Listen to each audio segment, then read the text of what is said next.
원래는 뒤에 들어왔는데 임금채권보다 뒤에 들어왔는데 이걸 앞에 들어왔어요. 자, 나중에 들어온 거니까 국세, 지방세, 재산세 당연히 내는 거고, 저당권증, 담보채권, 확정일자부, 임차보증금 채권. 그래서 요 순위가 바뀐다.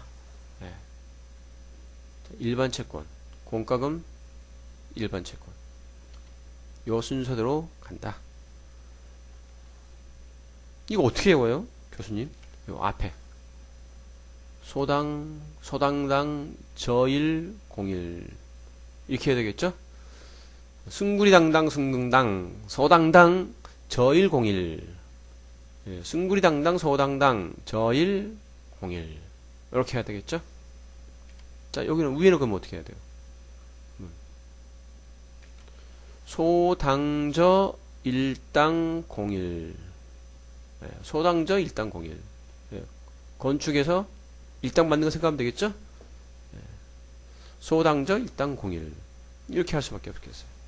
자, 경매하시는 분들은 주의해야 되겠죠? 자, 우선 변제권 발생 시점 보겠습니다. 자, 그러면 우선 변제권 발생 시점을 알아볼까요? 언제부터 발생되느냐, 효력이 언제부터 발생되느냐. 자, 입주, 그리고 전입신고, 확정일자, 여기 다 끝난 그날, 일단 확정일자 받은 날, 이 다음 날 이길 0시, 2길이죠? 이길 0시라고 보시면 되겠습니다. 자, 예를 들어서 5월 1일 계약. 자, 5월 1일 계약했어요.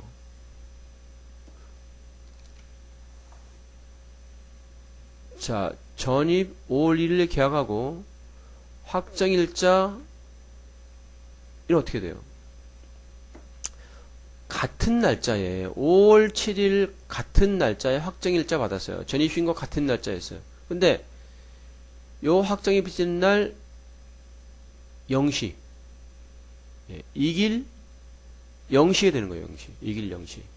이길 0시. 그래서 5월 8일 0시에 발생이 되는 거예요. 받은 날 이길 0시. 자, 실무에서는 그래서 계약을 하면 입주 전이라도 확정일자 미리 받도록 유도를 하셔야 돼요. 확정일자 전입신고 동시에 하도록 꼭. 아, 어떻게 될지 몰라. 아, 지들이 알아서 해야지. 아, 이거 안 된다니까요. 이거는 이런 식으로 얘기를 하면 여러분 한번 생각 한번 해보세요. 여러분들이 확정일자, 전입신고 이런 부분들을 명확하게 얘기를 해주고 꼭 할 수 있도록 해야 되는데, 아, 자기들이 알아서 하겠지. 이건 아니란 얘기예요. 이건 아니란 얘기예요. 자, 여러분들 꼭 강조하셔야 됩니다. 세입자들한테, 임차인들한테. 자, 그러면 보증금 중 일정이익보고, 이 말은 무슨 말이에요? 최우선 변제권을 말하는 거예요. 그래서 이 내용 최우선 변제권, 이 말은 무슨 말이에요? 일정 이하의 소액 보증금 대하여 다른 담보 물권자보다 우선하여 변제 발생이 최우선, 가장 먼저. 자, 그래서 지금 현재입니다. 우선 변제 받을 보증금의 표면은 서울특별시는 9,500만원, 8,000, 6,000, 4,500. 이 중에서 그러면 9,500만 다 주느냐? 그게 아니고 요거 3,200만원 주는 거예요. 요 금액의 이하의 세입자는, 계약서 쓴 세입자는 그 중에 3,200만원, 가밀을 얻고자는 2,700만원, 2,000만원, 1,500만원. 현재 2014년 12월 30일 기준입니다. 자, 요거는 뭐냐면 담보물권 설정일. 그러니까 경매에 있어서도 언제 최초 담보물권이 설정되느냐, 소재 기준일에 따라서 그때 당시에 그 당시에 주택임대법상 최우선 변제 금액을 따지는 거예요.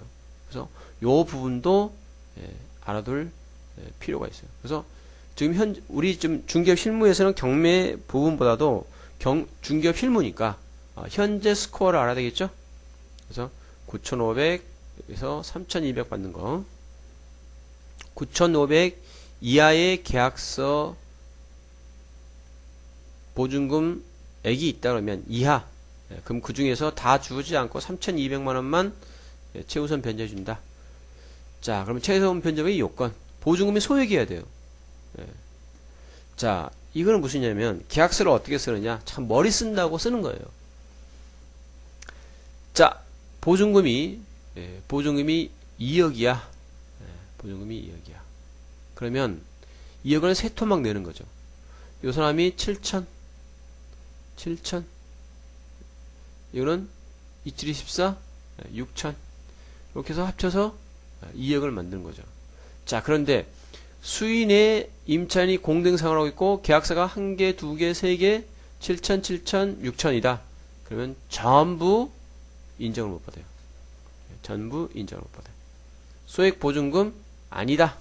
자, 증여이 된 경우를 한번 보겠습니다. 해당 안 돼요. 자, 감의 경우, 짜고 한 경우. 예를 들어서 경매 들어가기 전에, 경매 들어가기 전에 2억인데 9,500만 원 하면 돼요? 요거 배당권자들이 소송 겁니다. 뭐 형사로 고소고발한 경우도 있어요. 자, 소액 임차인 판단 시점. 대부분 경매에서 가장 임차인, 주로 이제 소액에 관련된 것들이에요. 요 같은 경우는 일단 어떻게 합니까? 형사과부터 걸어요. 고소고발하면서 걸어요. 방해했다. 자, 심지어는 막 사기. 자, 압류의 효력 발생 시 판단 시점은 자, 채무자의 경매 개시 결정문이 송달될 때 중에 경매 개시 결정 기입 등이 된 날 중 빠른 날 이렇게 보는 거죠. 압류의 효력 발생 시 채무자의 경매 개시 및 결정문이 송달될 때 경매 개시 기입 등이 된 날 중 빠른 날. 자, 공유지분인 경우는 어떻게 됐습니까? 공유지분인 경우 2분의 1인 경우 경매에 있어요. 그러니까 절반만 경계된 거예요. 절반만. 소액 임차인의 소액 임차인 경우는 어떻게 되겠어요? 자, 보증금 전액으로 따지는 거예요. 보증금 전액으로. 예를 들어서 주인이 2분의 1, A가 2분의 1, B가 2분의 1. 자, 그러면 요 사람 것만 경매 들어간 거예요. 요 사람 것만. 그렇다고 해서 이게 1억인데 500만 원 더 넘잖아요? 그래서 소액 임차인 안일하게 보는 건데, 그럼 보증금 5천만 원만 경매 넣으면 될 거 아니냐? 그럼 난 소액 임차인 아니냐? 안 되는 겁니다. 그래서 보증금 전액으로 보고 공동 임대인이 부담하는 보증청은 불가분의 채권이기 때문에 채무이기 때문에 그런 거예요.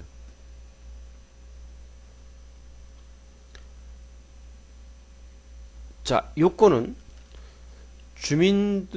주택의 인도, 주민등록, 경매, 공매. 실무상 이것도 반드시 최우선 변제도요, 요구를 하셔야 됩니다. 반드시 요구를 꼭 하셔야 됩니다.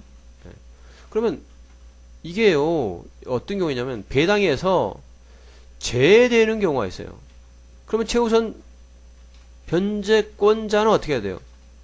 부당이득을 청구해서 소송을 해야 돼. 골치 아프죠? 그래서 반드시 배당 요구를 할 것. 자, 범위 보겠습니다. 얼마큼 줄 거냐? 이런 뜻이죠? 자, 소액 보증금이 주택 가격의 2분의 1보다 더 많아요. 그러면 경락가에 2인 이상 합산하여 소액 보증금 비율로 분할하는 거예요. 분할하는 거예요. 자, 이 말이 무슨 말이냐면,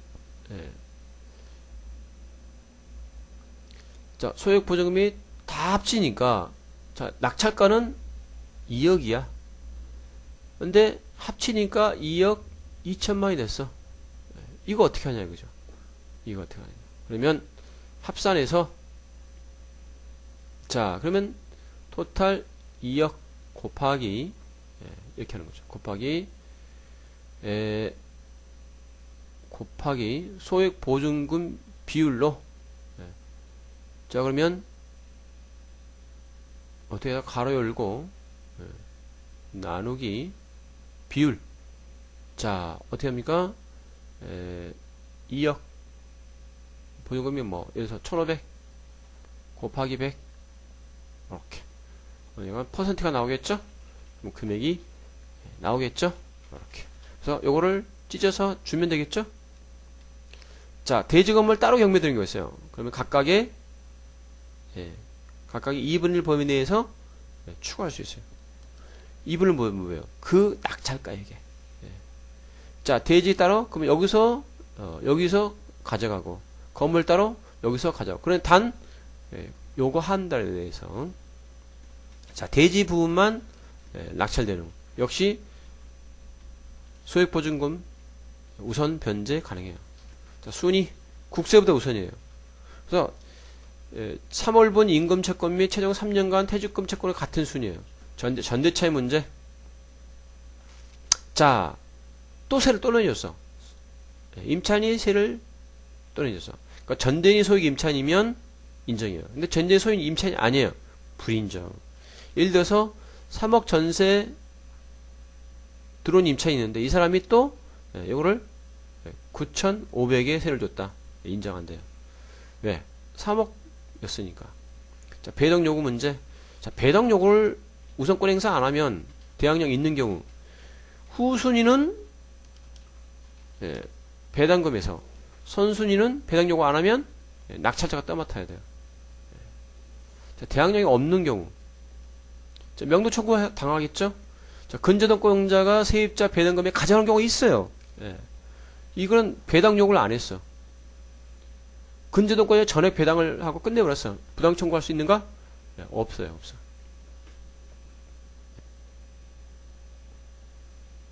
자, 우선 변제권도 마찬가지입니다.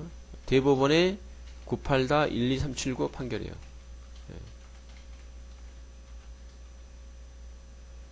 근데 실제로는 부당이득 반환 청구하는 사례가 좀 있긴 있어요. 근데 법원에서 다 깨진다는 얘기죠. 자, 요거 한번 보겠습니다. 실무에서 권리신고 배당요구서 써라. 자, 이렇게 쭉 보시고 권리신고를 같이 하게 되어 있습니다. 반드시 해라. 여기까지 해야 될 것 같습니다. 여기까지. 아는 것이 병일 수도 있어요. 조금 안다고 가장 임차인 만들거나 이러지 절대 마세요. 그래가지고 돈을 얼마나 벌겠다고. 잘못 다 깨져요. 다 깨져요. 또 여러분들이 중개업 실무에서 무조건 계약했어? 그러면 그날로 그냥 동사무소 가서 하게 만들어야 돼요. 그날로 동사무소 가서 전입신고하고 확정일자 받아라. 꼭 여러분 이렇게 해주셔야 됩니다. 자, 주택임대차 보호법 해설 여기까지. 여러분 수고하셨습니다.